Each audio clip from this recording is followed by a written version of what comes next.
Identify the wrong sentence.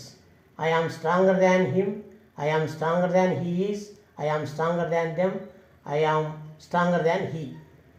ఈ 4 సెంటెన్స్లలో stronger than, stronger than, stronger than, stronger than అని ఉంది కాబట్టి ఇవి కంపారిటివ్ డిగ్రీలో ఉన్నాయి.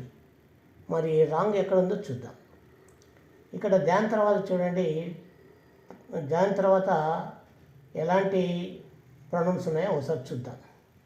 అయితే ఇక్కడ గమనించాల్సిన విషయం ఏంటంటే దాన్ అనేది ప్రిపోజిషన్గాను ఉపయోగించవచ్చు, కంజంక్షన్గాను ఉపయోగించవచ్చు.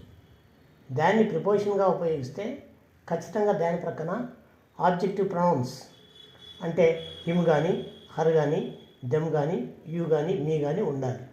ఇక్కడ హిమ్ ఉంది కాబట్టి కరెక్ట్.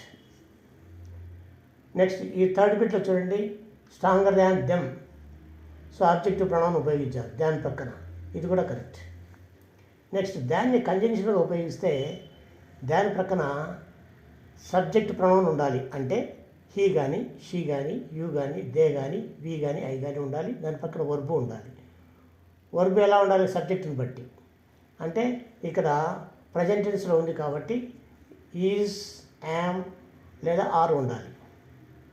కాబట్టి ఇక్కడ దాని పక్కన హీ ఉంది, సబ్జెక్టివ్ ప్రొనౌన్ కరెక్ట్, వర్బు ఉంది కరెక్ట్, కాబట్టి ఇది కరెక్ట్ సెంటెన్స్.